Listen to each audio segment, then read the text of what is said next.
So I had to do my chores today because it was the hottest week ever. Why is the game not capturing, by the way?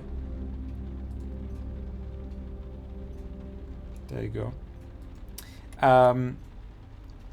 And I had to do my my graveyard tour to water all of the plants, and I thought I could just drive with my windows open, just to not have the AC running, and simply to catch some nice cool night air when I'm already going that late, because like I said, I did play too long Backpack Hero, and I drove through a pretty small village. Like it's a real cuff. It's not even worth mentioning, really. But like I have a school friend of mine that actually lives there. So I'm always coming past his house when I'm driving there. But I saw one of the status. There is that is I have never seen it open. I've never seen work done there anyways. And I know why, because today there was a bench and a table set out, and it was an all-girls group, like 8 girls or so, that were sitting out and like towards the street, which I find not the best place to sit, but okay, if you have fun. And they were sitting there. They had the stable door, and you could see inside. They had it pretty cozy in there. Like everything was laid out with like tapestry stuff and blankets, and like everything was lit up with with cool LED lights. So it looked pretty cozy inside. Kind of esoteric vibes. And they were sitting outside, apparently having a party of some sort. And since I was driving with my windows open, I could smell that I did not want to have my windows open. The stench when it is maybe or maybe not about to rain after some heat wave, and so obviously the farmer has to bring out the manure to the fields in the evening. They always have to. And so they were sitting there in the stench of the manure, just completely blasted by it. And you really know, like, even I have a hard time with it at some point when it is too bad. They were sitting there completely unfazed. You know that it is a very small cuff, and it is, farmers' daughters, basically. For them, that is not a problem. They are just out eating. I'm like, oh god.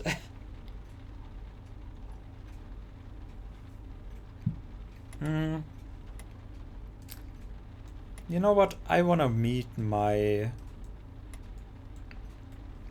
At least I want to have one interaction with all of the suspects. So that is number 3 of my suspects. The passenger who's entered your cab slams the door and stares at you intently.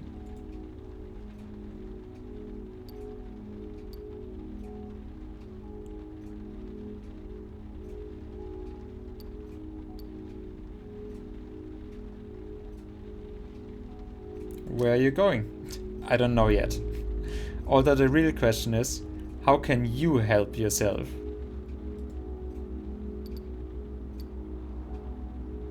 Get out of my cab. Wait, what? I'm not sure I follow. A small laugh escapes her. Naturally.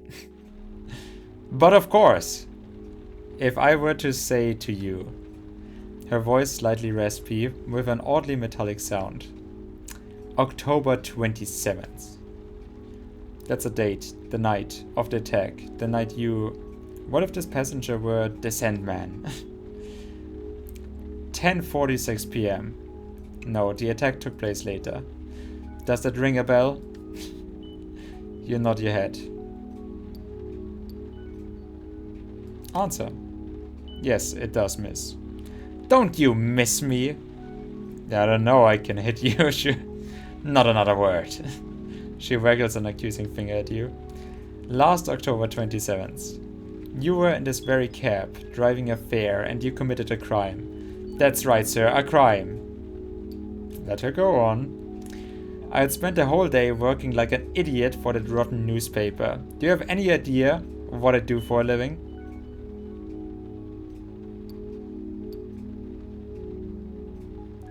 I'm gonna lower my eyes. I'm a sub-editor, Mr. Taxi driver. I correct mistakes that a bunch of modern journalists make. There isn't a single one, not one, who knows how to write a proper sentence. I had it, really had it. And on that night, on October 27th, you cut me off. I almost died that night. She grinds her teeth, you shudder. I crashed my car, my boyfriend's car that is. The same guy who made yet another comment about women drivers. The neighbors called the police that night and made a scene. To think the guy dares to call himself a feminist. She pauses for dramatic effect as a disturbing smile spreads over her face. Her voice is suddenly noticeably quieter, almost fragile. The next day, no more boyfriend. No more car.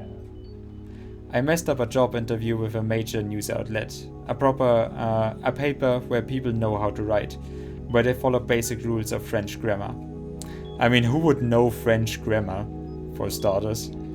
Imagine for just a minute, I could have stopped correcting copy for a bunch of morons.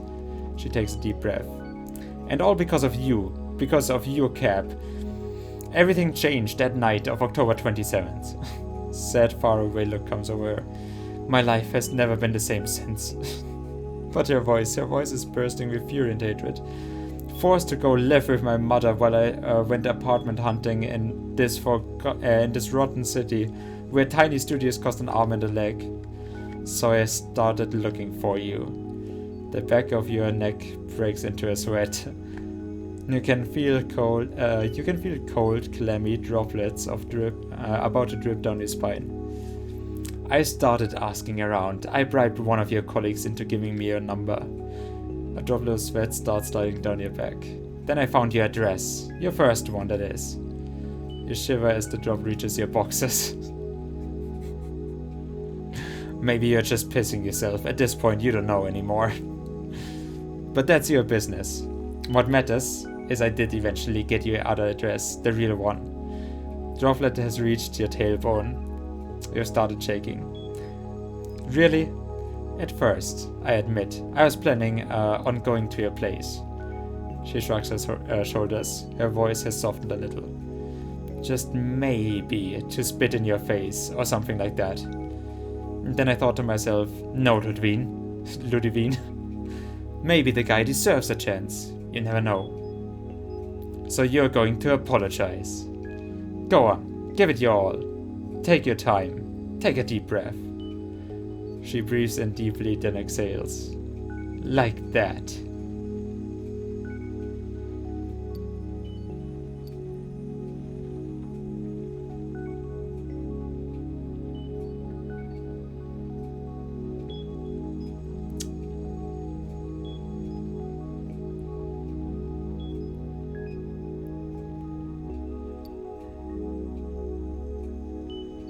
I mean, she is not gonna take an apology, right? Like, she doesn't... people like that usually always tell you they are looking for an apology, but they will never accept it. So, it's usually just wasted effort. But then again, I guess you should give it a chance. Although I really would like to know, to tell her about the attack.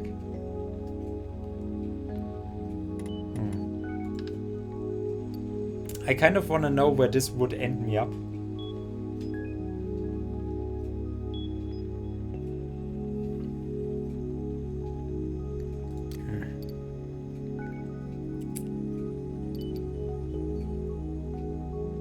I'm sorry, I'm truly sorry.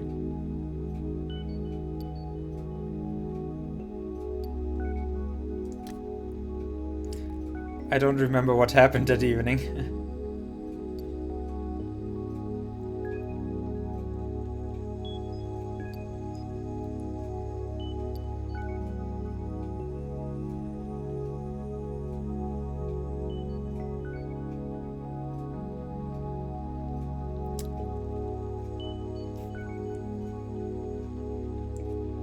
Well, I put your life in danger.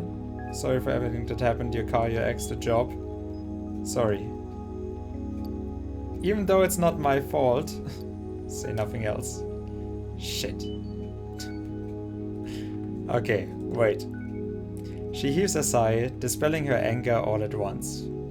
Well, she's actually gonna see it. Okay. Wait, is this game gonna tell me that people are actually looking for the things that they are telling you they are looking for?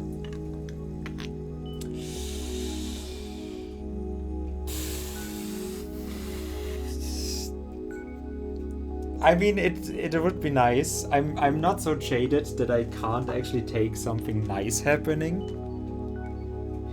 So I guess that is fine. She heaves a sigh, dispelling her anger all at once. Was that the real you speaking? Yeah, actually, I don't know the real me. I'm talking with ghosts. I'm having like a vision of like my dead brother that I'm still calling. Her voice has slowed down. It was a smile that saw her face.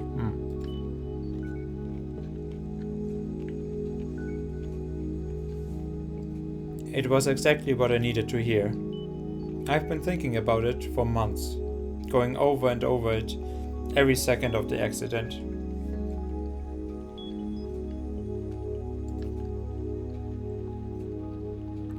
Telling myself it could have been different, less complicated.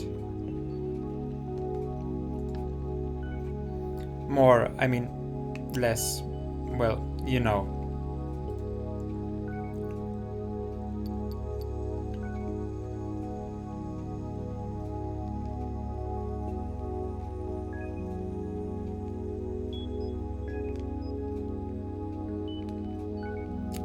Yes, I do know the feeling. Good. Good. Thanks. All her anger has evaporated. No more looks that could kill, simmering rage or grinding teeth. Well, she has come around to it quick. My boyfriend was a jerk anyway, and then this job, maybe it wasn't so great.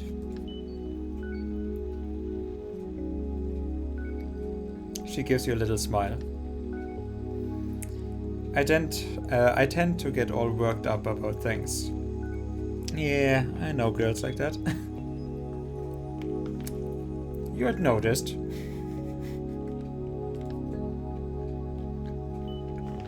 And sometimes I take things a little too far. And that too.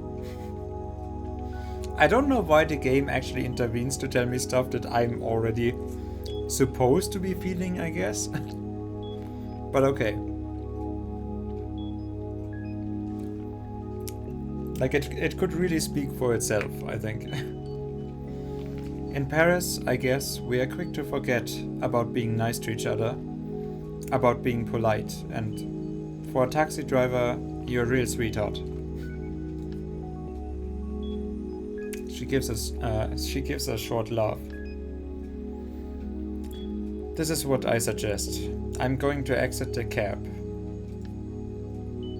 I'm going to go for a little walk in the cold to get my mind off things. I have to learn to... Her voice falters. Manage my anger. It's eating me up.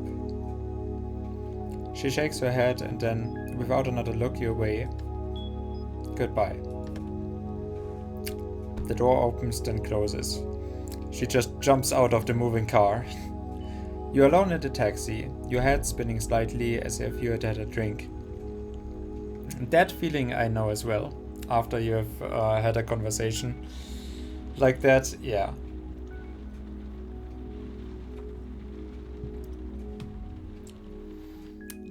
Just the adrenaline leaving your body.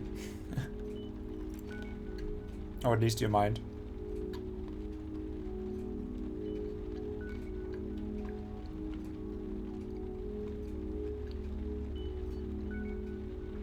Just one, but something really strong. You briefly try to remember the night. Nothing. Nothing but a vague impression of something behind you. The killer silhouette. A fleeting presence.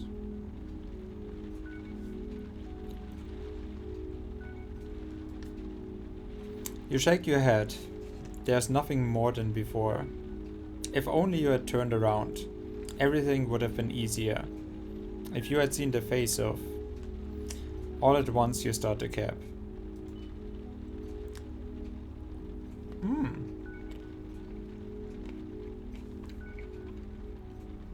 While that interaction actually did take the whole of 6 minutes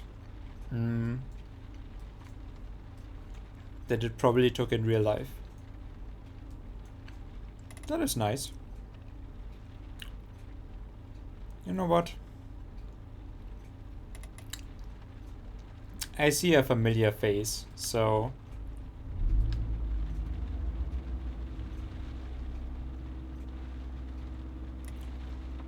When I'm already fucked up...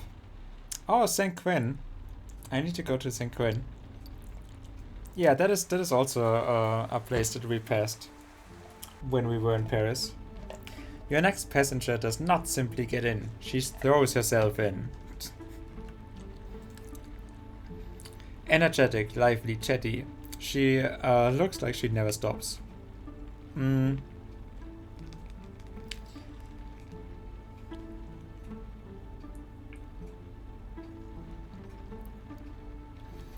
I don't know if that is the interaction that I want here.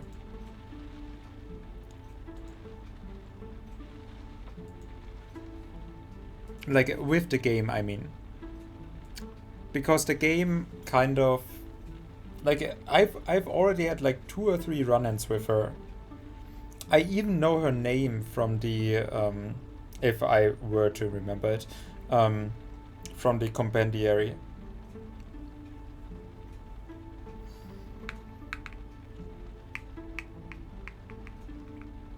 So I don't know if the game should really be introducing her like a complete stranger. She gives you her address and heaves a big sigh. You start driving. Oh my god. Oh my god. I'm going out of my mind.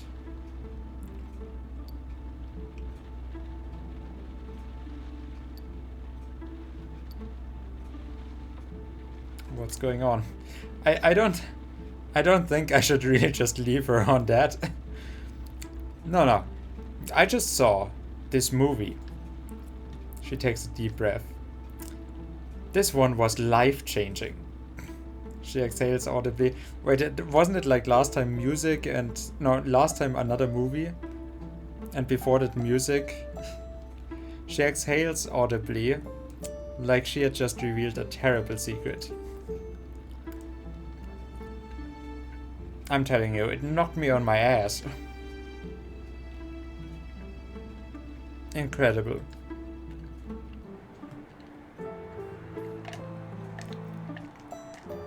First off, it was old, so I thought it wouldn't really be able. I wouldn't really be able to get into it. But it was from like 2003. but from the minute it starts, you can tell there's something sketchy going on. It's not your typical movie. The main character is played by that heartthrob you saw in all the movies those days. He has a Danish name or something like that. She waves her hand around. Anyway, the guy's in high school, even though he's clearly like 25, but it's always like that in American movies. What are you talking about? He's in high school and doesn't feel well, you know, like he's squinting and bent over and all. At first I thought he looked kind of stupid like that. It's obvious he's not 17. Oh, you think it is because he's like 25? Then all of a sudden, bam! She pounds her fist into her open hand. I get it. It's me. I mean, he reminds me of me, you know? Of me when I was in high school. She lets her last sentence hang in the air for a second and seems to be calming down. Her voice is slower, softer. The guy isn't doing well. He's seeing a shrink, but his parents and his sister are on his ass all the time. He doesn't know what to do with his life. He's totally lost. And then there's a disaster. A crazy thing happens. You find out he did it. Him or the giant bunny that follows him everywhere. She literally jumps from her seat when she says the last part.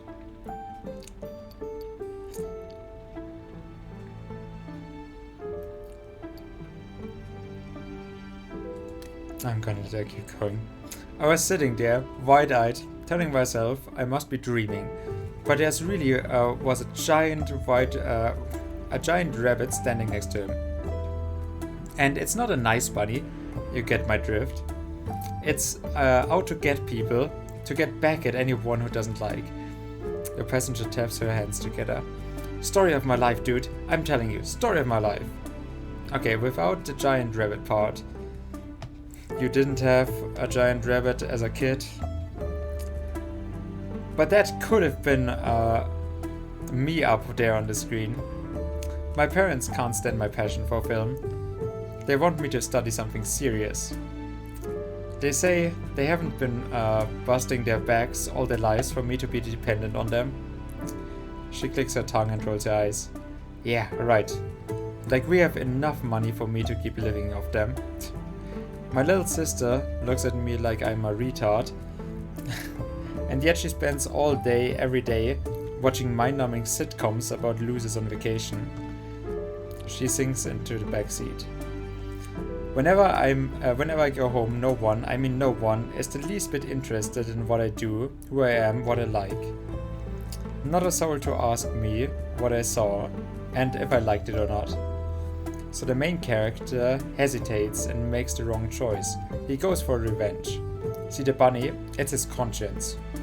She pauses, looks outside. It's our collective conscience. You know, I'm not perfect, but I don't steal, I'm not... Man, I don't know. Like, something like that could really happen, because you never know, right? I'm not perfect, no one is. Someone's gotta tell the giant rabbit.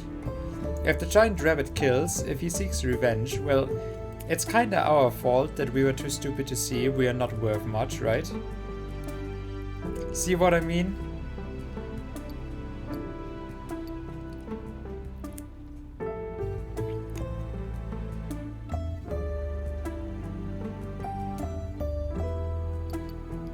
Yes. I get it. She scans your face. Oh, well, good for you then, cause I don't even understand what I just said. She bursts out laughing. In any case, the movie blew my mind. Maybe I didn't actually understand it. But damn, it did me some good. I think that makes me crazy.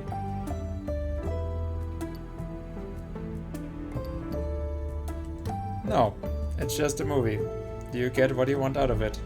Well, yes and no. She looks at you, filled with doubt.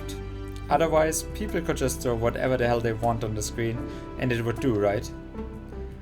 The guy who made the movie, he must have spent so much time writing and making that film, and here I go thinking it means something totally different. How awful. That means he just lost control of it. Completely. Yeah, or... maybe it's you. No, it couldn't be you. She opens her eyes wide, like she's surprised at the thought. Fuck, man. That's gotta suck balls.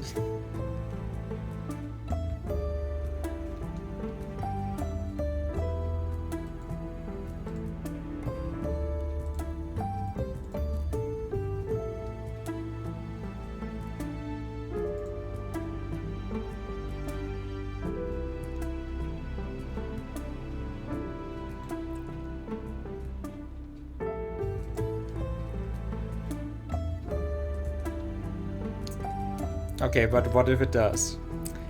You're at some festival and some young thing comes to say, I loved your movie and how it addressed all the challenges of the teen years. And he's like, that was a movie about tax fraud.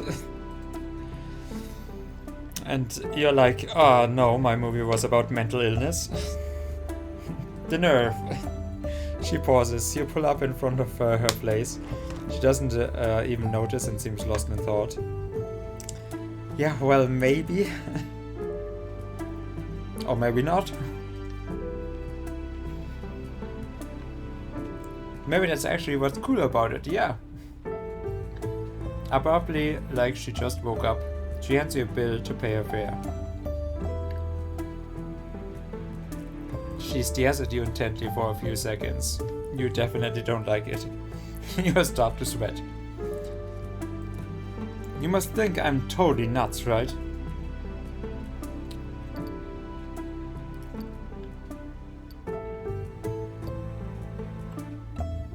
Yes, but I like it. Be different, be original, be special. That's what they say about my generation. I don't know if it's true. My sister just wants to be like everyone else, identical. Why are we driving again? She shrugs. How boring. She takes a second to think and shrugs her shoulders. Like, I mean, that's a nice background, but you really have to stop doing that. I think I could care less. I complain and all. But if that's the price I pay not to be a total idiot, I'm happy to pay it. She looks at her building. Okay, here goes. Wish me luck. She hops out of the cab and disappears. Well, then that took way too long.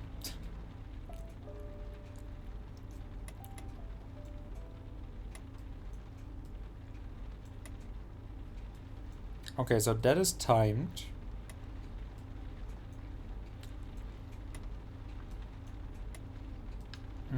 Let's collect some evidence then. And then we can listen to the radio, and then we need to... what? Game, what are you doing? You pull up in front of the cemetery where you picked up Alexandre Leclerc.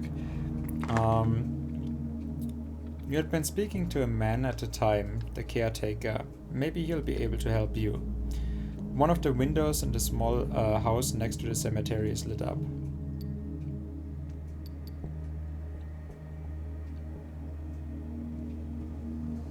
Wait. You stay put for half an hour or so, and the taxi nice and warm. Ever so often, other windows light up and go out. After a while, the caretaker comes outside and sits down a garbage bag next to the door.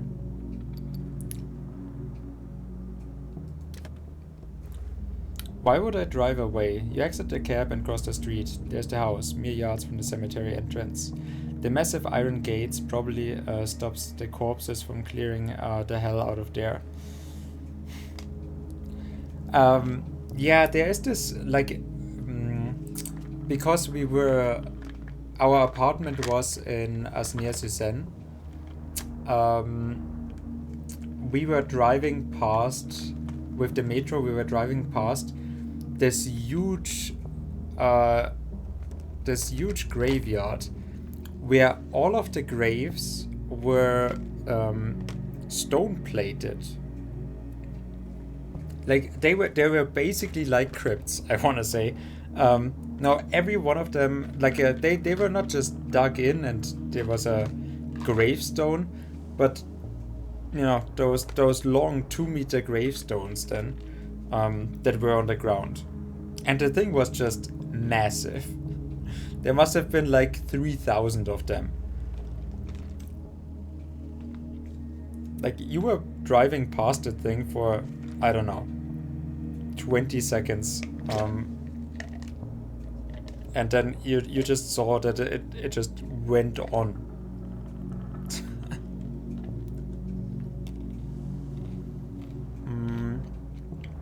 The massive iron gates probably stopped the corpses from clearing the hell out of there. You walk up to the door, the caretaker opens before you can knock. You barely saw him the night you picked up your customer. The guy is well over 6 feet tall and must weigh in over 200 pounds easy.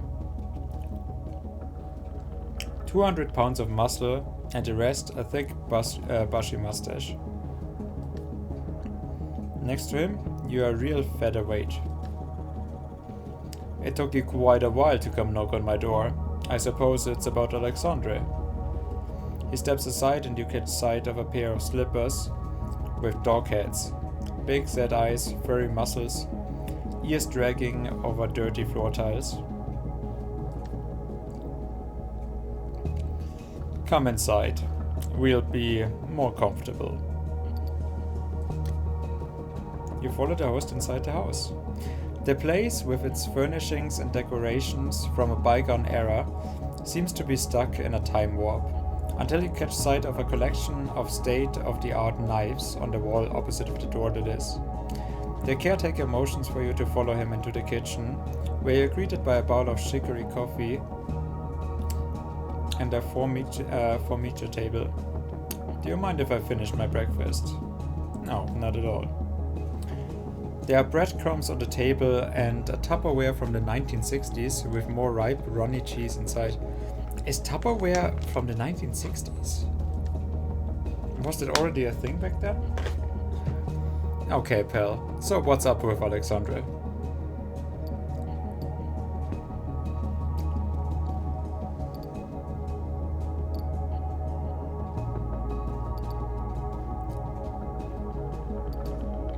I just want to ask a few questions. Questions? What do you mean, questions?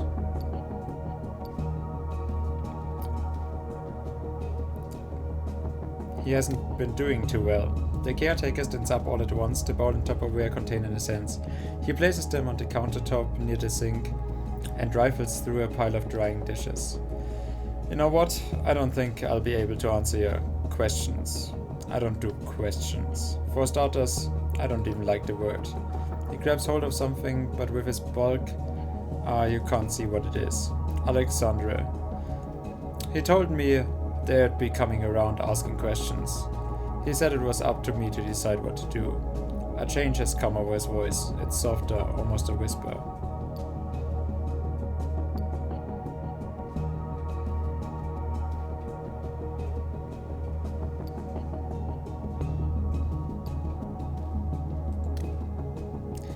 He's an old man. The two of us, we speak the same language. We both grew up in the country. We moved to the city thinking we'd get rich. And we ended up surrounded by a bunch of old Jesus, dead or alive. The two of us, it's till death do us apart. No one messes with me. No one gives a damn about the cemetery caretaker. He turns around, a knife in his hand. You stand up almost without realizing it. Shut the door carefully when you leave. We don't want to let the dog out. Your heart is racing. A dog? You didn't notice any dogs. You hate dogs. A few steps more, and almost as many breaths, and you're out the door, back in your cab. Shit. Shit, shit, shit. You turn the key in the ignition and hit the gas pedal. You start the cab and pull out, leaving the cemetery behind. The entrance gates disappear from rearview mirror, and your shaking stops.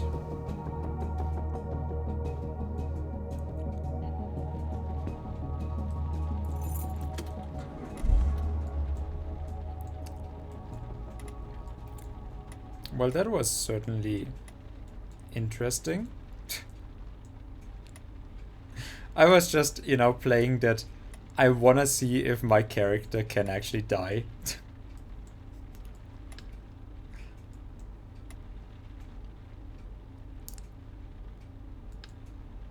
I'm guessing I'm just gonna drive to the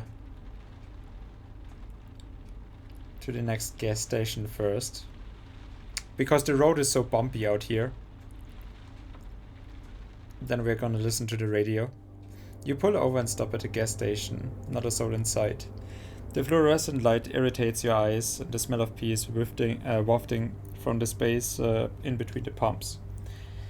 It's self-service here. You pay directly at the pump. The mini-mart over there, it must sell newspapers. The person behind the counter must see and hear things. Might be worth asking a couple of questions. You sign, get out of the taxi. The cold grips you hard.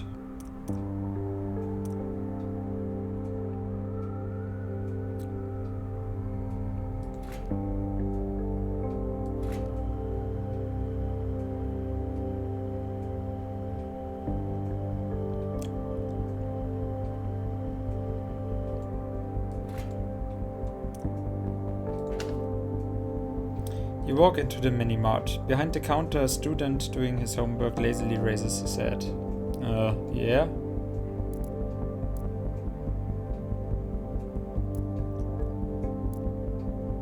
Ooh, Versailles.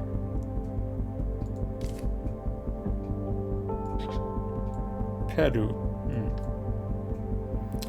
Losing ticket. No luck. Come back tomorrow. Aw. Let's talk with the clerk. The serial killer business is crazy. The clerk cuts you off, pointing an angry finger at the newspaper on display in front of him. Have you seen how much the police suck at catching him? You smile and let him keep talking. Good night, I guess. You nod and exit the shop. I mean, yeah. Get into your taxi and drive. Kind of. It is just short past midnight for him. Oh, and I get to drive her again. I mean, why not, right? Oh, damn, it is already late though. A group of noisy teenagers just passed the street. One of them pretends to be a traffic... Okay. I'm off to the 6th arrondissement and my friend to the 17th. You pull up in front of La Pierre. Two women are waiting out front, standing a ways apart. The first is one of your suspects. Hedge fund that managed the Albatross. The apartment building that burned down. The second woman you've now seen. Wait, haven't we done this already?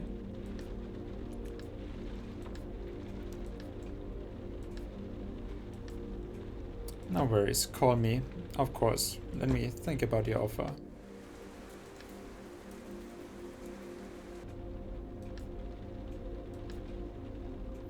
It's horrible, just horrible.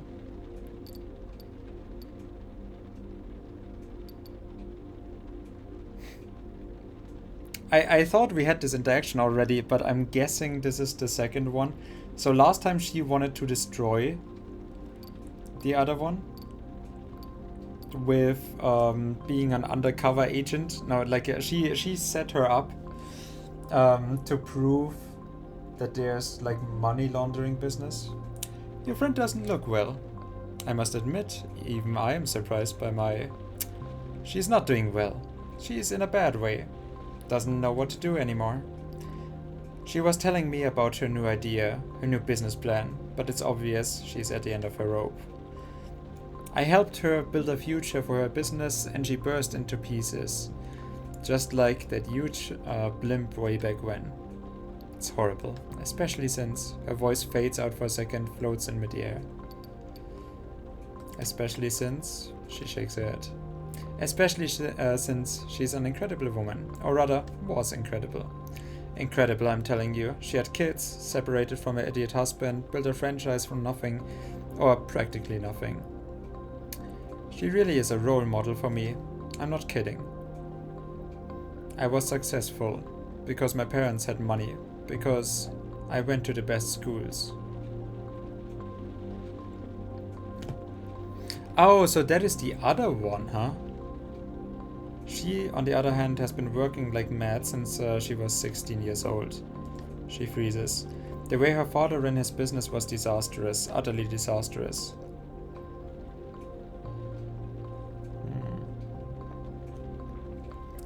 Something crosses her line of vision. She appears to perk up. I don't know why I'm telling you all this. You try to find something to say, but she continues without paying any attention to you.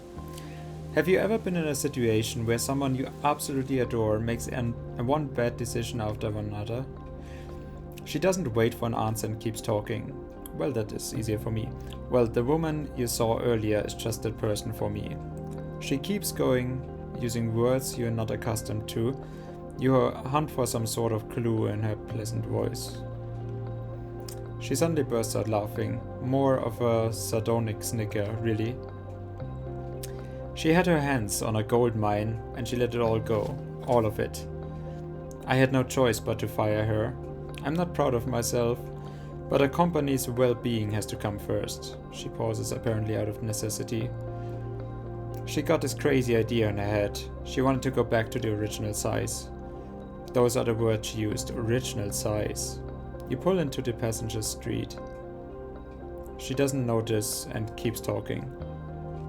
How am I supposed to explain that to the stockholders, to the investors who call in, wanting to expand to South America, Asia, Abu Dhabi? You shrug as you pull in front of her building. Time flies. In the blink of an eye, she pays her fare with bills that look so fresh, you'd think they have been printed the night before. She's about to open the door when she turns to you. Her eyes bore into you like she's examining you. It's strange. I get the feeling I've seen you somewhere before, and I never forget her face. Time grows sluggish. She reaches towards her hip, unbuckles her seatbelt. It's her. Her face relaxes. No, forget it. That's in my head. I probably drank too much this evening. Best of luck for the rest of your shift. A second later, she's outside and the door closes. You start breathing again. You hear the sound of her heels banging on the sidewalk. She walks up to the entrance of her building, turns around and looks at you. You don't budge. She stands there watching you for a while. Her eyes give off a vague shimmer in the night. A car flies by. Somewhere above you, a metal shutter bangs. She eventually goes into her lobby. She doesn't turn on the light. You turn the key in the ignition and notice you are shaking nervously. I mean, she tips well.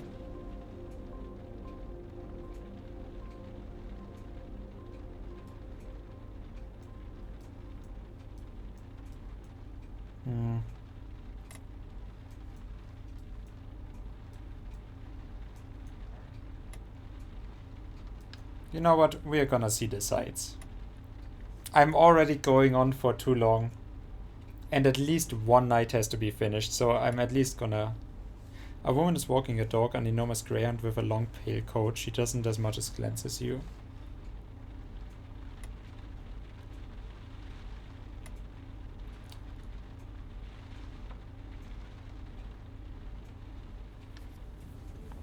The headquarters of a 24-hour news channel.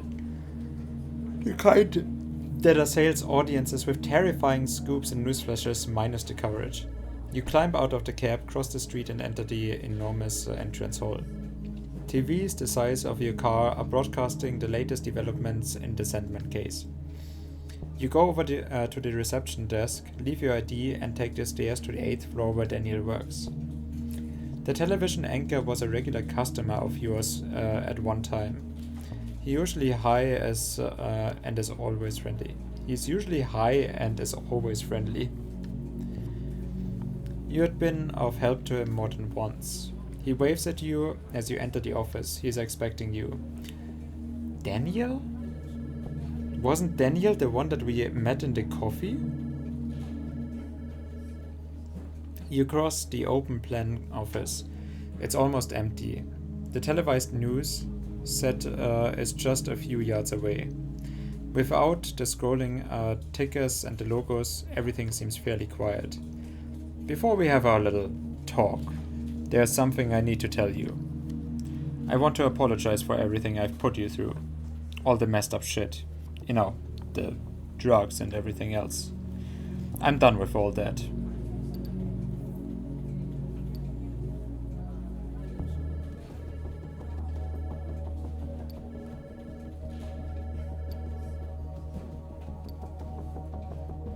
For real?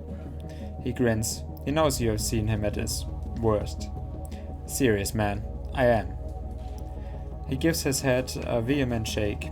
Whether using or clean, Daniel does everything a lot faster than you do. Anyhow. In your text message, you said you had a few questions about the Sandman. I've got some information on the victims, but first, how should I put this? Daniel draws you in a little closer. You can't breathe a word about this to anyone. Not a word. If they find out I'm leaking information, they'll fire me. They don't mess around here when it comes to scoops. You either sink or you swim. Right, I get it. I just want to know a little more about...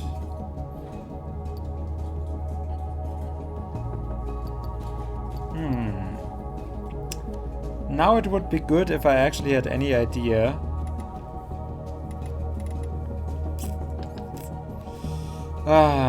Okay,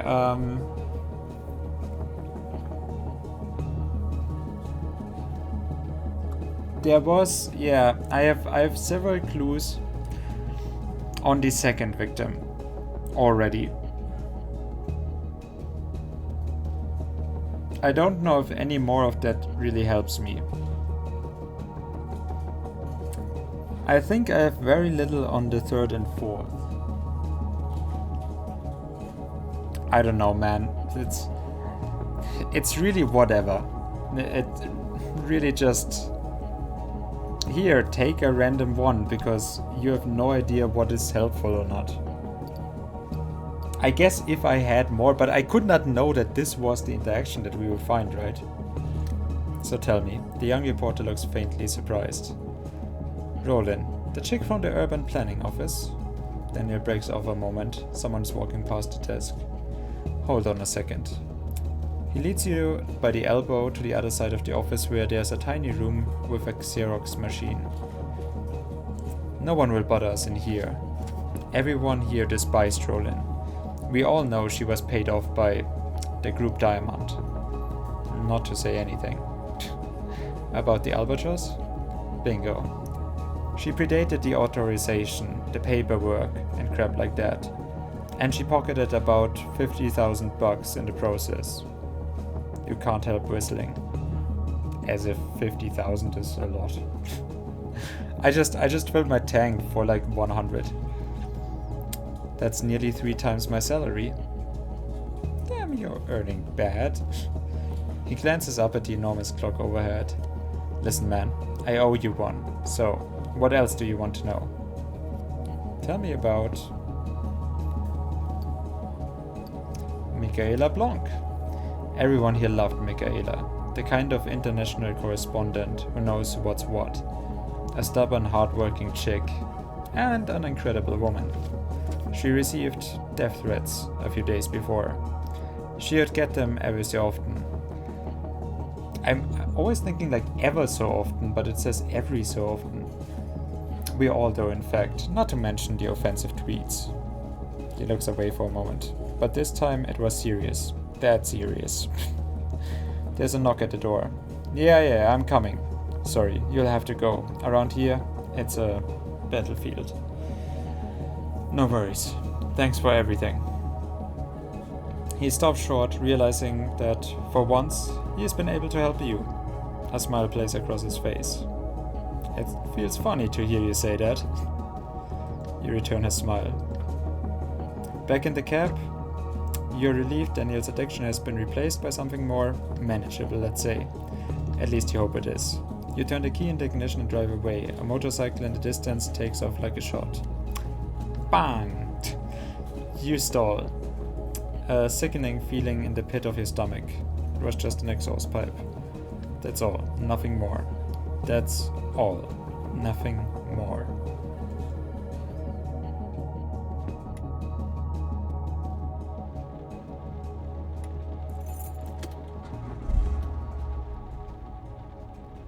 Okay, I guess we could do him.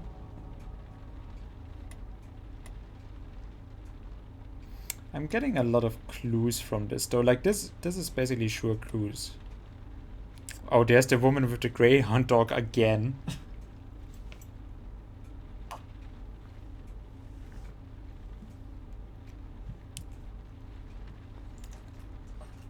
Sure, yeah, whatever. 13s are on this more, please. $35, I'm gonna drive you here. The customer getting into the cab is in his late teens and looks exhausted. You sense he's nervous, on the edge. He's afraid of something. You don't say. He looks like the epitome of... I don't know, he's dead. Whatever he's going through, he's dead.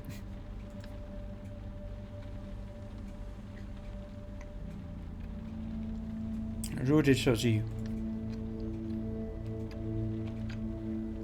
He has a slight drawl, an accent from the provinces. Maybe Alsace. Somewhere in eastern France anyhow.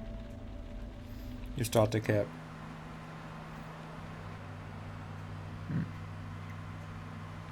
A lengthy silence ensues.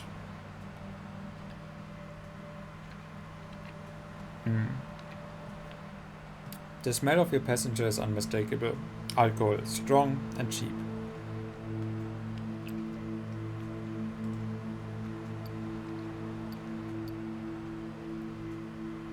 Everything alright? The young man is surprised you ask. He doesn't answer right away. Yeah, sure, sorry, I was kind of zoning out. Problems? Yeah, you could say that. He looks at you at last. Something in his eyes tells you, can I ask you something? You nod, yes. I had a fight with my father.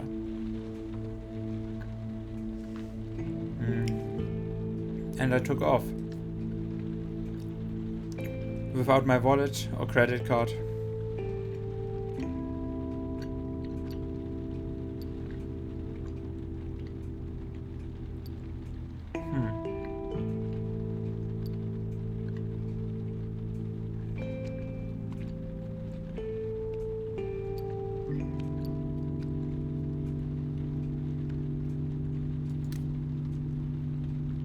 To my mother's. I live at my dad's place because it's closer to high school. But the two of us, we don't get along. Your mother will pay for the ride. She doesn't know I'm coming. I'll have to go up to get the money. She's not answering her phone. You don't believe a word he's saying, and he can tell you are not buying it. Otherwise I could. He averts his gaze. I was thinking maybe I could. He looks you in the eye again, then spreads open his jacket a little. Make you feel better. It must be pretty hard, driving like this, all alone. Maybe a massage, or something else. He breaks off and looks down at his crotch. What exactly are you suggesting? He sits up a little straighter. I'm completely broke right now, and I really need your help. Maybe you need mine too? He forces himself to smile. You feel bad for him.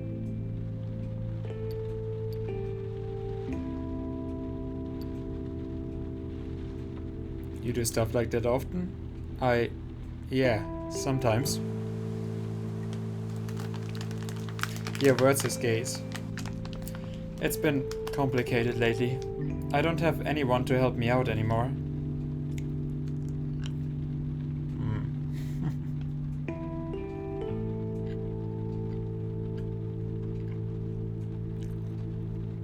Listen, the answer is no, for the massage and for anything else. You really can't pay?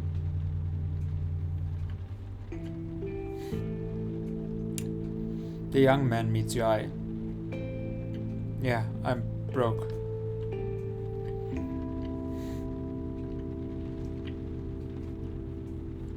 I messed up everything this year. I lost my job at the supermarket. My roommate kicked me out. He seems to be getting younger with each new word.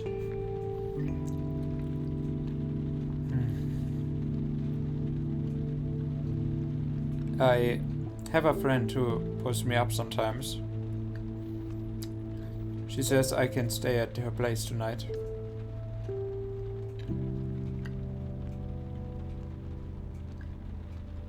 That's where we are heading. I'll drive you. The passenger's eyes widen. He leans in a little closer to you. You will? You nod yes. But you have to stop doing stuff like that.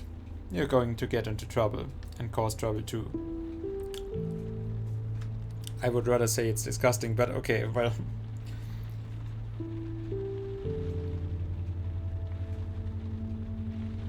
He opens his mouth to say something. I lied to you before. I wasn't at my father's. I was with this guy. I'm a male escort. I spent the night with him. We don't even have sex. It's platonic. He lowers his eyes. He looks unhappy. I really screwed things up. I don't have a place to sleep. You have nowhere to go? I don't know anyone here, only customers. My parents are old farts and I can't stand living in this hole anymore. Have you ever been to it? You shake your head no. Well, don't bother going. A bunch of old farts. A little smile flits across his face and disappears. Making fun of his soul usually cheers me up, but not this time. You sense he's withdrawing again. Do you mind if I take a little nap? Just a few minutes. Give myself some time to think. You're not okay. Thanks. He smiles at you, then looks out the passenger's window. You keep driving. Every now and then you glance back at him. He is not asleep, just staring at the road, lost in thought. He's loosened his shirt a little. He's not as cold as when he got in the cab. It's as if he were having a conversation with himself, but without pronouncing a single word. As if he were weighing his options. Sometimes later, you park in front of the address he had given you. Are you sure you're okay? Yeah, sure. Long silence. I'm sorry I tried to. I thought I'm going to have to go home. Back to my parents. Talk to them. His voice is faint, almost inaudible. I'm probably about to do something really stupid, huh? Probably. And you have been there too, haven't you?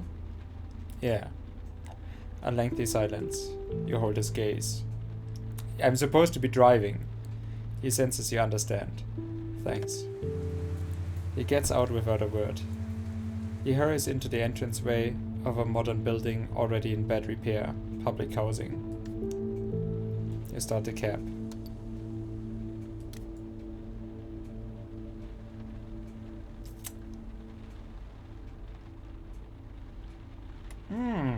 Maverick guy.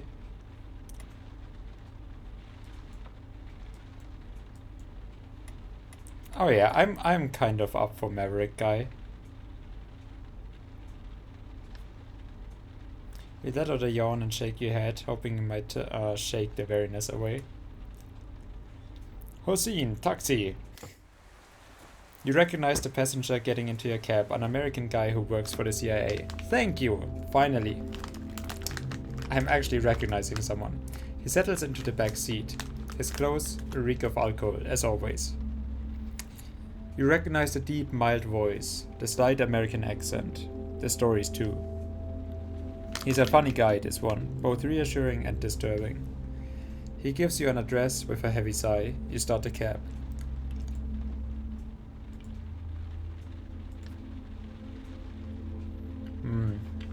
Looks like I've made a mess of things again. He slumps back in his seat a little, as if he had been knocked on the head. I've been overdoing it lately. Doctor tells me I need to lay off the booze, or I won't make it through the year.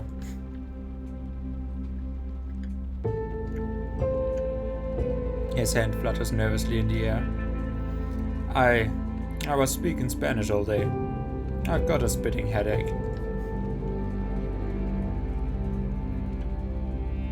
My buddy from Cuba and me, we were at this meeting. Went on forever.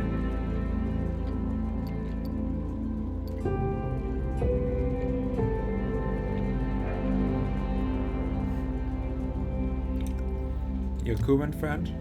Oh, right, I forgot. You thought we weren't friends anymore. Not at all, amigo. The opposite, in fact. Never been such great pals. He gives you a strange sigh, a faraway look in his eyes. We should have kept Cuba. Kept Cuba? Yeah, like 100 years ago. It belonged to the good old OS. To the US of A, didn't you know? I mean, it wasn't exactly ours, but it was sort of.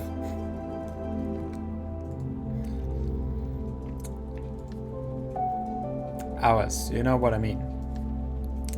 You give a nod. We helped them gain independence. Gave them a lot of help. In fact, military, boats, those were the good old days. His sudden bellow of laughter gives you quite a start. I bet you don't even know all the American mafiosi moved there. The mafiosi? Yeah, the Italians. Know what I mean? Like in the movies, Don Corleone and all that. Cosa Nostra had casinos there in the 50s. You know, you could go for the weekend. Fat wads of cash changing hands and all. The 1940s, boy, they sure were good old days. The entire decade was. How old are you? I'm not talking from personal experience, of course. Now don't get me wrong. I wasn't even born back then. He gives you a little wink. When I first joined the company, the old timers, that's all they ever talked about. The good old days, the suits, the big cars. How they'd get back to Miami on Monday mornings, go straight into the office. I missed out on all that. His eyes are half closed, his voice thick with emotion. But today, that's a thing of the past now. Today, we make plans and presentations.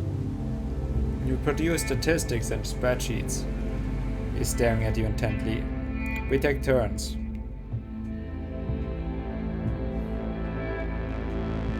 My turn one day, yours the next. He is gonna so turn out a killer. It's not the same anymore. You have to change with the times. Or retire and blow all your saving on booze. What exactly do you do? I'm a government facilitator. You're in marketing? In some way, yes. I help people make the right choices by getting rid of the competition. Believe me, and this is coming from an American. Nobody likes competition. Competition is just a way of getting people all worked up. It keeps them busy. Control is what it's really all about. He taps you on the shoulder. Last stop, amigo. You pull over. The street is dark and lifeless, perfectly quiet. You see that little side street over there? You nod yes. The best bar in Paris is on it. It's run by Venezuelans. The owner, he could have been finance minister, you know. But instead he runs the best joint in town. And all because the CIA prefers meetings and spreadsheets. Tough luck for the Venezuelans. And so much for the better for me. His roar of laughter nearly pierces your eardrum. He gets out of the cab and shakes your hand, handing you a fare and then some. Your eye follows his bulky form as he crosses the street and turns into the dark alleyway. You sit there for a minute somewhat confused. He's a strange one. Not all that unpleasant really, and yet utterly vile. Start the cab.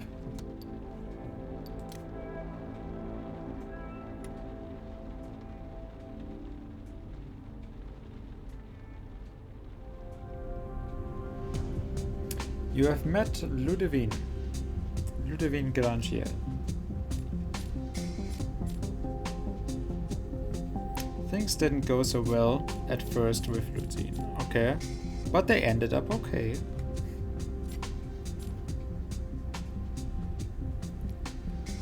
You have met Leia. I have. And I'm sorry about that. Anita, what was the other one that we got last time? You did not pick up Geraldine. I did not pick up Geraldine. How is that my fault though? You were perfect with Anita. I was perfect with Anita? Was I?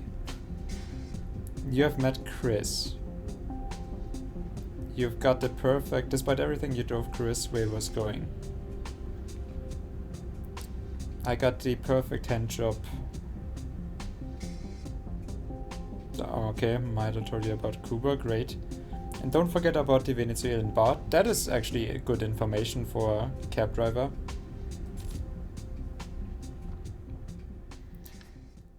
Okay, what did we get now?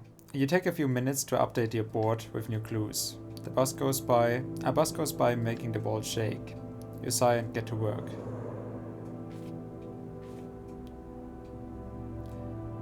Chris Criminal. Police report.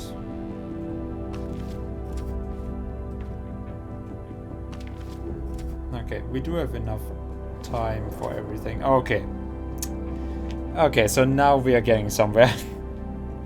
Chris probably seen near the crime scene 1. Chris seen near crime scene 3 days before.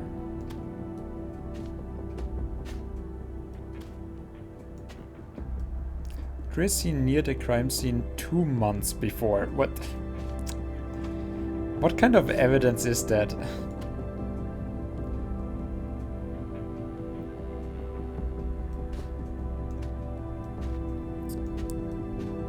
Victim 3, victim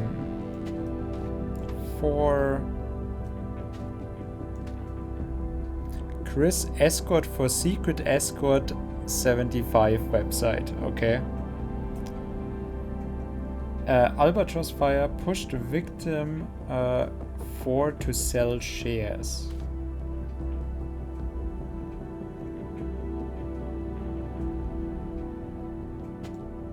Camille heir to victim 4's fortune.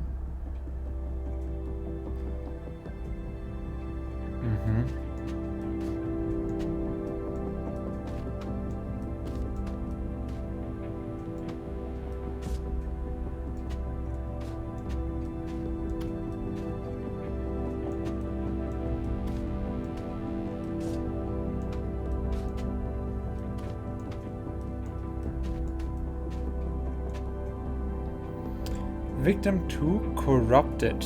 Deserve to die. Okay. Well, cool information, dude. Banknotes stuffed in his throat. Okay. Victim 4 changed. Will 2 days before death.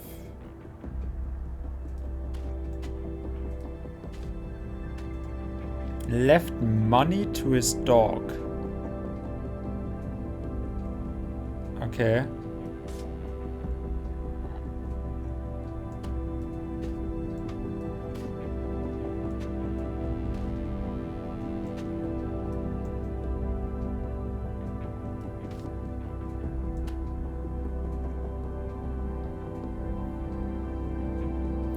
Victim 2 received money to shut up about Albatross. Weapon used on you, World War II gun.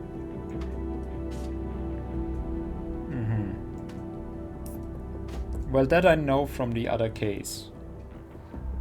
Fired from Group Diamante.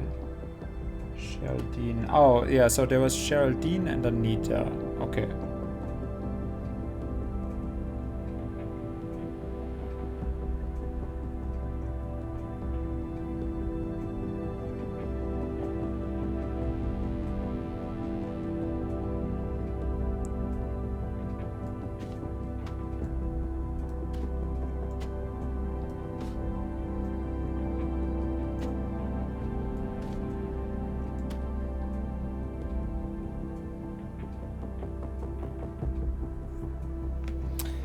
Victim 4 left money to his dog. Camille equals heir to victim force fortune. What do you want to tell me, game? What exactly is it that... Okay. The phone rings and you jump. You're not used to hearing it. No one ever calls you. It must be Bussy. You pick up. Bussy sounds irritated. You there? Yeah. Listen, it's... She pauses. You suddenly hear a ruckus in the background, probably noise at the station. Bussy raises her voice. Anyone got the time? Hey, guys, anyone? Fuck, they're all Neanderthals here. Listen, it's early and I'm wiped out. So are you, I bet. Let's get straight to the point. What do you have for me? In a calm and methodical voice, you start giving her the evidence you collected. You start with the first suspect, the connections to the victims, the rumors, then the second suspect, and so on. A few minutes in, she lets out a whistle. Not bad at all. Seriously, you should come give a lesson to the zombies I work with. A long sigh. I have some good news for you. We checked the alibi of one of the suspects I gave you. As you listen to her, you turn to the board and pull down the suspect she's referring to. So it's gotta be someone else. She snickers. You know how lucky you are? I'm doing your job for you, pal. Okay, enough chit-chat, I gotta run. I'll call you in 3 days, okay? Understood. Good. Good, doggy. Okay, Makima. I'll call you in 3 days, and you better have what I need to make a proper arrest. The DA has fangs. We are pretty sure he's going to turn into a werewolf at some point. She babbles on for a while, her voice becomes softer, but just as sarcastic. That would explain his terrible breath. Okay, I'm out. She hangs up. You hold the handset to your ear for a while. You have just one thing in mind, sleeping, and forget it all.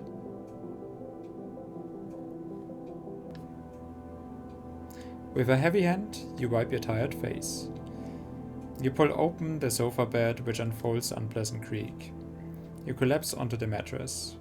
The events of the day run through your head, the streets, the passions, the faces. Okay. Son, I'm out. I'm gone. I'm wiped out. Have a good one.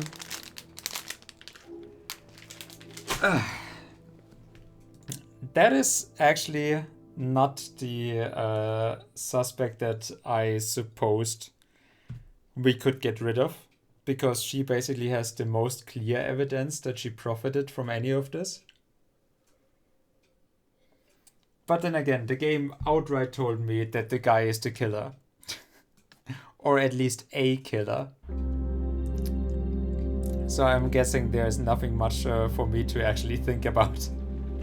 I shouldn't overcomplicate things. Yeah.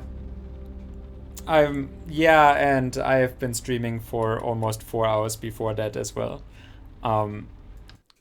Which was fun. I played Backpack Hero, and that was I had a lot of fun with that. That was the reason why I went way longer than I actually intended to.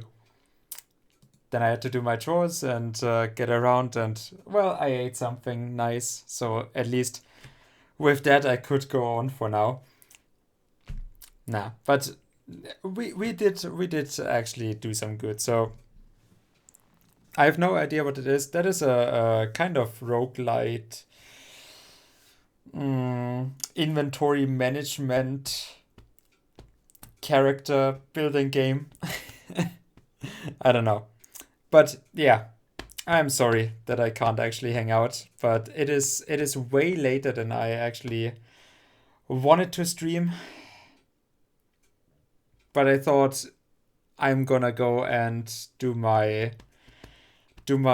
story game for ending the stream, and you know, with Nightcall it always comes around that doing one night is actually a pretty good.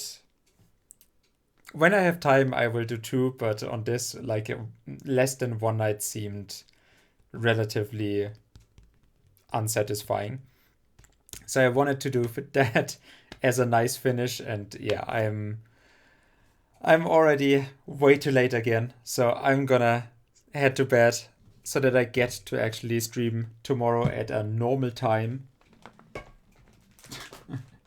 No, I mean, I still have other stuff to do, and I can't always get up in the afternoon, which will always happen.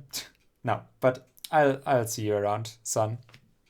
Maybe tomorrow a little bit earlier. Like, let's say at like 2 a.m. 2 a.m. seems like a good time because then I'll be going for like, 1.5 or 2 hours. Also, I'm just seeing something. We have an aloe vera kind of plant. I don't know. It's not really. It used to be an actual aloe vera. It just looks like that now. Um, and you know how they spread out with those long leaves with the little spikes on the side, and one of them just fell off. I cannot describe it any different. It just fell off, just like as if somebody cut it off with a knife. I don't know. I just saw that when I looked over because I was looking at the stream. Maybe it's tired. Yeah, maybe it is like me. I'm gonna be cut off with a knife. Uh, I even watered it. I'm I watered myself tonight as well. No, I drank probably not enough today for how hot it is. It was the last 3 days. It was so abysmally hot. I don't even need to wear anything other than my short sleeved shirt. Um, that normally doesn't happen because in the stone brick house it usually is very much cold enough. But since it has been so hot the last 3 days, and I have to go through 3 graveyards, do my shift there, because everyone is at their holidays. So I'm just making my route. But normally, like, yeah, every few days is good enough. But right now, I basically have to go every second day. They are flesh plants. They only need a very little every few days. Yeah, I mean, I watered it yesterday, so it couldn't have been watered in the 4 days before that. Well, whatever. If it's pale and droopy, it gets too much water. No, it like I said, it's not a real aloe vera. I'm not quite sure what it is. Some kind of cacti. But yeah, I'll find out. I can drag the thing over to the stream tomorrow. I'll present you with the evidence tomorrow if you're around. But you have a good one. I'm gonna I'm gonna play dead for a few hours, and so should you. And then we'll see each other as the zombies we are tomorrow, fresh, new. You only know about that. That is the only. You're an expert on aloe vera. Okay. Well, still, I'm gonna show you tomorrow. Have a good one. Thanks for stopping by. I'm sorry. I gotta go. See ya, man.